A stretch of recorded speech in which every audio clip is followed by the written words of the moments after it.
तो पुरुष मानसिकता का जो प्रकीर्णन विद्यमान है उसके कारण कई महिलाएं आगे नहीं बढ़ पाती थी। सरकार का ये एक क्रांतिकारी कदम है और इससे बहुत ज़्यादा लाभ होगा। की मानसिकता हमारी होनी चाहिए कि हम कहीं से भी महिला को ये ना समझे कि वो पुरुष से पीछे है। आज के जहाँ पर भी ये इस टाइप का आरक्षण प्रभावी, अगर आप देखिए ध्यान से, ग्राम पंचायतों के अंदर प्रधान बन जा रही है महिलाएं, कई जगह पर जिला पंचायत के अंदर सदस्य बन जा रही हैं, लेकिन अभी भी वो तरह प्रभावी ढंग से कार्य नहीं कर पा रही हैं। हम केवल महिलाओं की अगर बात करते हैं तो प्राचीन इतिहास से लेके आधुनिक समय तक आप प्रत्येक कालखंड में देखेंगे तो महिलाओं ने अपनी योग्यताओं के जो झंडे हैं वो इस तरह गाड़े हैं कि लोग आज भी उन्हें याद करते हैं। आज भी प्राइवेट सेक्टर में हम बात करते हैं तो चाहे इंदिरा नूई की बात करें या सरकारी सेक्टर में आप देखिए किरण बेदी को, बहुत ऐसे उदाहरण हैं जो बिना आरक्षण के भी एक उदाहरण पूरे समाज के लिए ना सिर्फ अपने देश में बल्कि अंतर्राष्ट्रीय स्तर पर हुई हैं। पूरा किया, लेकिन राजनीतिक हमारी जो डेडिकेशन थी उसने आज कम से कम इस बिल को सदन में पास करके इसके आगे की प्रक्रिया को तो प्रारंभ कर दिया। और अच्छा हर्ष की बात है कि नई संसद में ऐसा एक ऐतिहासिक बिल पास हुआ है जिसको अभी तक हम नहीं पास कर पाए थे। एक बैकबोन कहलाती है तो देश की भी तो बैकबोन है। देश की बैकबोन बिना आधी आबादी की कैसे हो सकती है। नमस्कार, मैं सर्वेश कुमार और आप देख रहे हैं स्वाभिमान टीवी।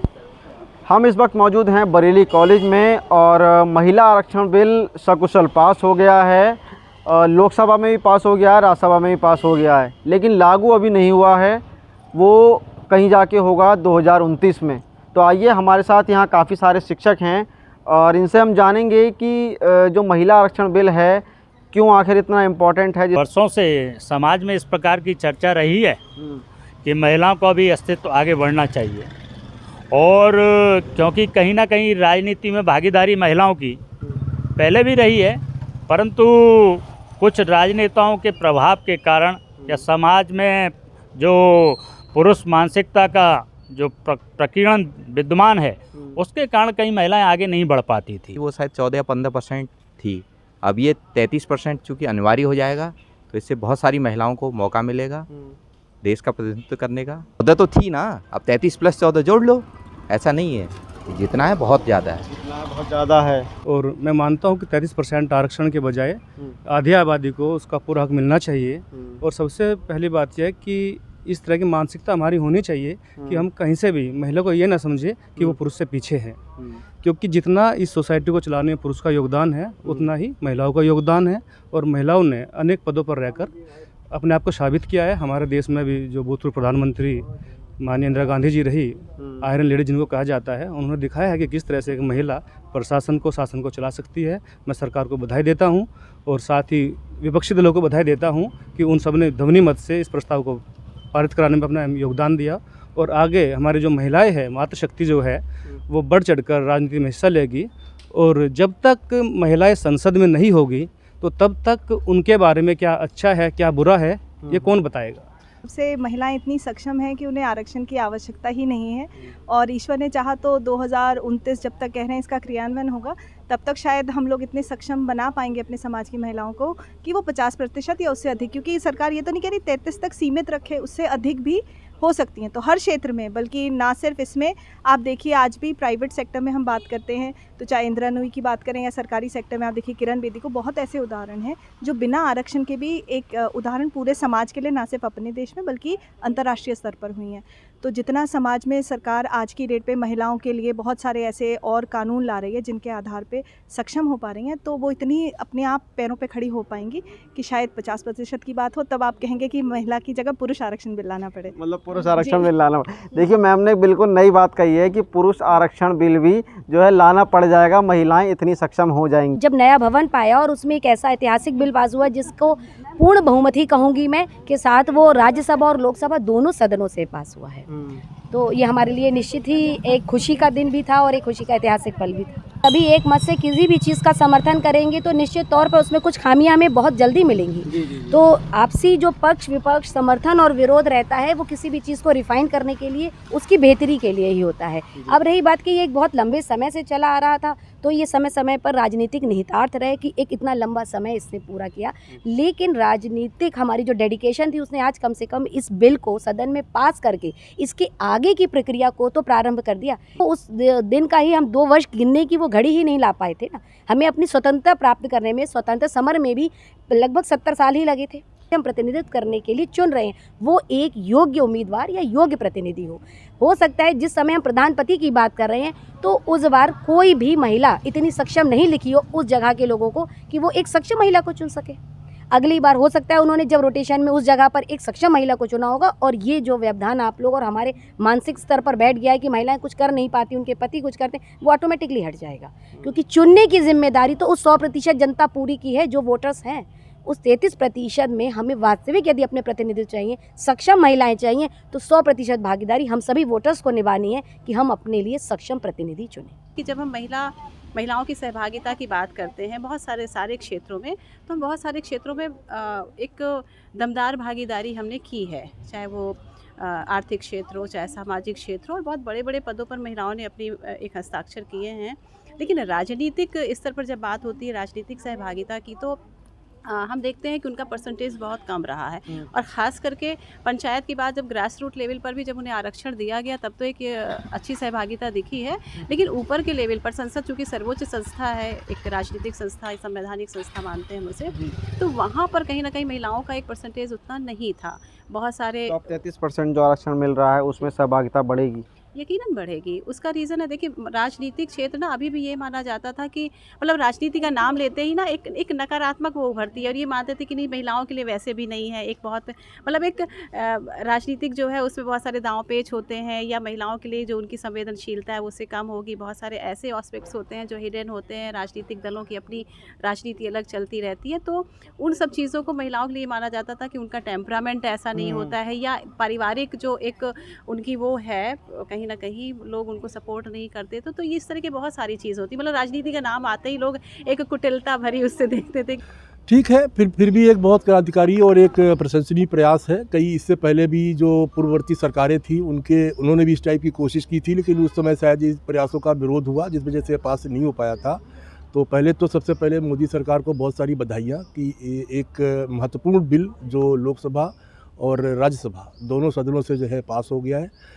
हाँ, लेकिन अभी थोड़ी समस्याएं हैं बीच में, अभी नई जनसंख्या हम लोग नहीं करा पाए हैं, अभी जो हमारे निकाय हैं उनका परिसीमन नहीं हुआ है, तरह तरह के कुछ अवरोध हैं, लेकिन वो जल्दी वो अवरोध दूर होंगे और निश्चित रूप से कुछ समय के अंदर ये बिल प्रभावी होगा। और जैसा कि भारत का परिवेश है, हम दुनिया की सबसे बड़ी आबादी है, हम विश्व का सबसे बड़ा लोकतंत्र है, लेकिन अगर महिलाओं की स्थिति पे बात की जाए तो निश्चित रूप से जो उनके हक थे, जो उनके अधिकार थे, उन तक नहीं पहुंच पाए हैं। आज के जहाँ पर भी ये इस टाइप का आरक्षण प्रभावी, अगर आप देखिए ध्यान से, ग्राम पंचायतों के अंदर प्रधान बन जा रही हैं महिलाएं, कई जगह पर जिला पंचायत के अंदर सदस्य बन जा रही हैं, लेकिन अभी भी वो तरह प्रभावी ढंग से कार्य नहीं कर पा रही है।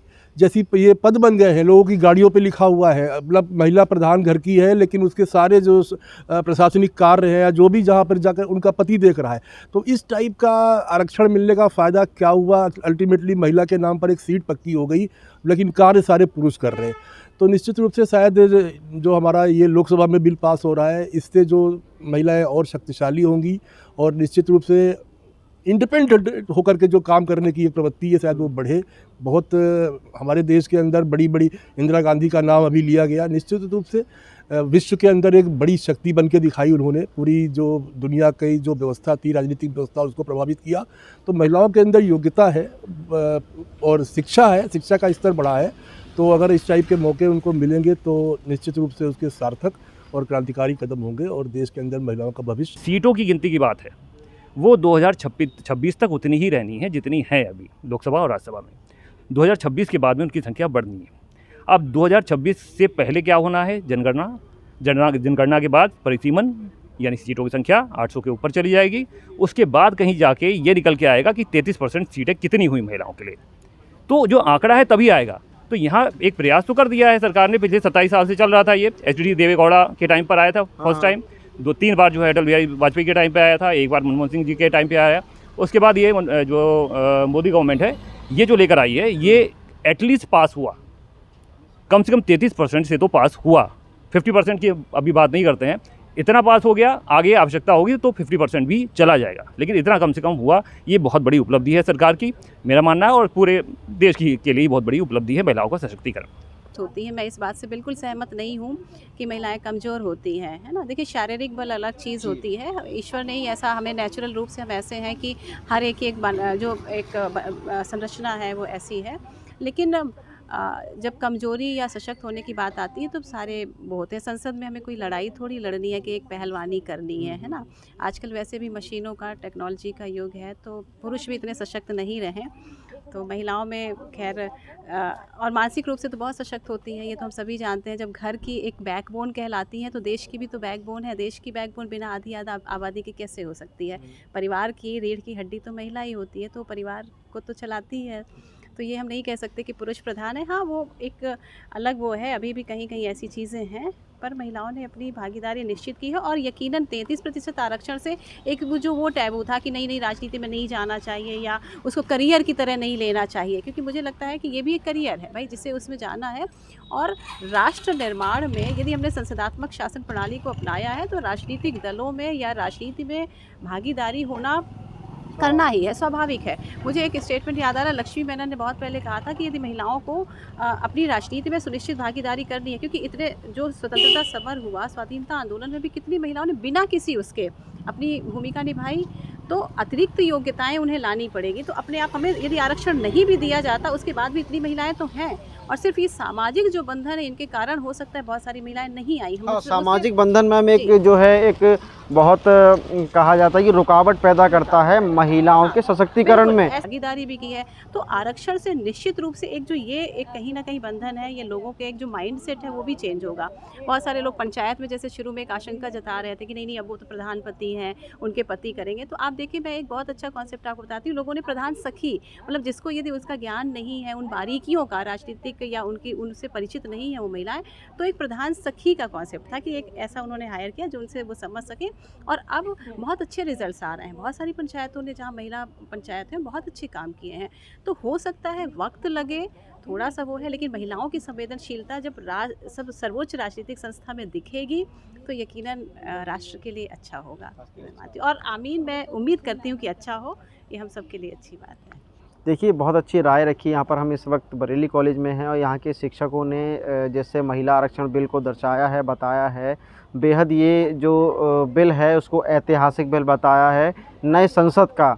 अब देखना ये होगा कि इस बिल के कारण क्या चेंज आता है, लोगों की मानसिकता में क्या चेंज आता है।